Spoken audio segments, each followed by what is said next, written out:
Hello guys, இன்றைக்கி நம்ம நேற்று வச்சு ஓப்பனிங்கோட ஒரு கேம் விளையாட போகிறோம். நேற்று சொன்ன மாதிரியே வாங்க நம்ம வீடியோக்குள்ளே போகலாம், விளையாடலாம். ஓகே, இப்போ நான் வந்து ஸ்டார்ட் பண்ணுறேன். இதில் இருக்க மாதிரி மிஸ்டேக்ஸ் மட்டும் உங்கள் கேமில் பண்ணிடாதீங்க. அப்படி கேமில் பண்ணிங்கன்னா உங்களுக்கு தான் தோல்வி ஏற்படும். இங்கே பானை பின் பண்ணுறாங்க. ஓகே, நான் அது இது பண்ணுறேன். இதெல்லாம் பற்றி நான் உங்களுக்கு அடுத்த வீடியோவில் சொல்கிறேன். ஸ்கொயர்ஸோட நேம்ஸையும் சொல்கிறேன். இப்போ நான் நைட் D4 வைக்கிறேன். ஓகே, நான் இதை டேக் பண்ணி இப்போ பானுக்கு சப்போர்ட் கொடுக்குறேன். அவங்க டேக்ஸ் இந்த மாதிரி மிஸ்டேக்ஸ் மட்டும் பண்ணிடாதீங்க. இங்கே பாருங்கள் எப்படி ஒரு பிஷப் ஃப்ரீயாக இருக்குதுன்னு பாருங்கள். நமக்கு ஒரு 4 பாயிண்ட்ஸ் அப்பாக இருக்குது. ஏன்னா ஒரு பான் ப்ளஸ் ஒரு பிஷப் அந்த வீடியோவில் சொன்ன மாதிரி பாயிண்ட்ஸ் வச்சு பார்க்கும்போது நமக்கு அதிகமாக தான் இருக்குது. ஓகே, நான் நைட் யூஸ் பண்ணுறேன். அவங்க அட்டாக் கொடுக்குறாங்க.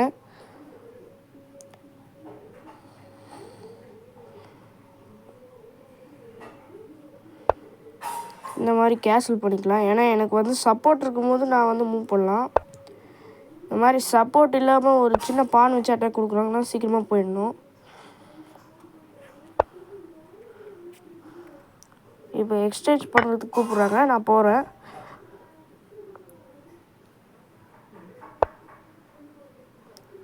இங்கே பாருங்கள், இந்த மாதிரி ஒரு தப்பு பண்ணாதீங்க. அவங்க பாருங்கள் நமக்கு 7 பாயிண்ட்ஸ் அப்பில் கொடுத்துருக்காங்க. இங்கே பாருங்கள், இப்போ மட்டும் நீங்கள் இந்த மாதிரி அடிக்க விட்டிங்கன்னா இந்த மாதிரி போயிடுவாங்க. ஒருவேளை அவங்க அடிக்க விட்டாங்கன்னா நீங்கள் இந்த மாதிரி போயிடுங்க. அப்போ உங்களுக்கு நான் சொல்கிற டிப்ஸ் எல்லாம் கொஞ்சம் இதுவாக இருக்கும். இப்போ இந்த மாதிரி நேராக வச்சுருந்தாங்கன்னா உடனே அந்த நைட்டை மூவ் பண்ண வேண்டிய சமயம் தான். அதனால் நீங்கள் குயினை மூவ் பண்ணிட்டு அப்புறமா நைட்டை மூவ் பண்ணுங்கள். ஓகே, இப்போ நான் அட்டாக் கொடுக்கறதுக்காக போகிறேன். அங்கே கிங் சைடில் நான் அட்டாக் கொடுக்கறதுக்காக போகிறேன். ஆக்சுவலாக அது குயின் சைடு, குயின் இருக்கிற சைடு. அங்கே தான் அவங்களாம் கேன்சல் பண்ணியிருக்காங்க. அதனால் நான் அவங்களுக்கு அட்டாக் கொடுக்க போகிறேன். இப்போ அட்டாக் கொடுத்துருக்காங்க, நான் டிஃபென்ஸ் கொடுக்குறேன். ஓகே, அவங்க நைட் மூவ் பண்ணுறாங்க.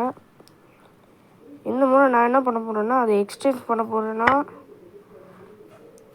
நீங்களும் எக்ஸ்சேஞ்ச் பண்ணுறதா இருந்தாலும் பண்ணலாம். இந்த மாதிரி சில்லி மிஸ்டேக்ஸ் கூடாது. இந்த மாதிரி பயங்கரமான மிஸ்டேக்ஸ் மட்டும் பண்ணாதீங்க மக்களே. ஏன்னா குயினுக்கு 9 பாயிண்ட். அதனால் இப்படி அடிச்சிங்கன்னா உங்களுக்கு 9 பாயிண்ட் போயிடும். மொத்தமாக அவங்க நமக்கு வந்து 18 பாயிண்ட்ஸ் கொடுத்துருக்காங்க.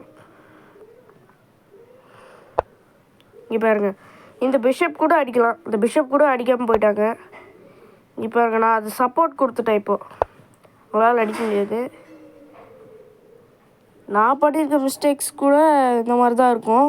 அதனால் அதையும் நீங்கள் ட்ரை பண்ணாதீங்க. இங்கே பாருங்கள், இந்த மாதிரி பண்ணவே கூடாது. இப்படி பண்ணால் அவங்க பிஷப்பில் இருக்க சப்போர்ட் போயிடும். அதனால் அவங்க ஈஸியாக அடிக்கிறதுக்கு வாய்ப்பும் இருக்குது. ஆனால் அவங்க அடிக்கலை. இப்போ நான் நைட்டை சாக்ரிஃபைஸ் பண்ணி ஒரு செக்மேட்டுக்கு ட்ரை பண்ண போகிறேன். இருங்க, நான் காமிக்கிறேன். ஃபஸ்ட்டு அவங்க இப்படி மூவ் பண்ணாங்க. அதுக்கு நான் ஒரு சர்ப்ரைஸான அட்டாக் கொடுக்கணும் அப்படின்றதுக்காக தான் நான் சாக்ரிஃபைஸ் பண்ணுறேன். அவங்க என்ன பண்ணுறாங்கன்னு நானும் பார்த்துறேன். நீங்களும் பாருங்கள். தொடர்ந்து சப்ஸ்கிரைப் பண்ண வந்துடாதீங்க. சப்ஸ்கிரைப் பண்ணால் தான் நான் போடுற அடுத்தடுத்த வீடியோ உங்களுக்கு வரும். இங்கே ஒரு நைட்டு இருக்குன்றதை மறந்துட்டு பிஷப் அட்டாக் கொடுக்குறாங்க. அதுவும் நல்ல மூவ் தான். பட் எனக்கு ரூக் ஒன்று எக்ஸ்ட்ராவாக கிடச்சிருக்கு. இப்படி அடிக்கணும், அதை அடிக்காமல் அப்படியே விட்டு போகிறது ரொம்ப தப்பு.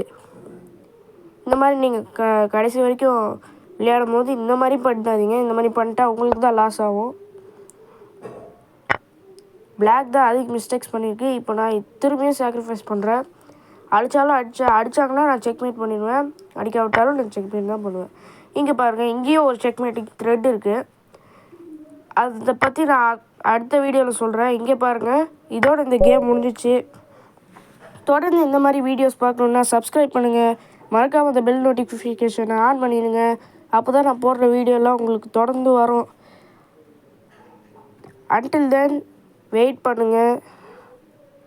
அப்புறமா லைக் பண்ணுங்கள், ஷேர் பண்ணுங்கள், சப்ஸ்கிரைப் பண்ணுங்கள், அந்த பெல் பட்டனையும் கிளிக் பண்ணுங்கள். See you in the next video.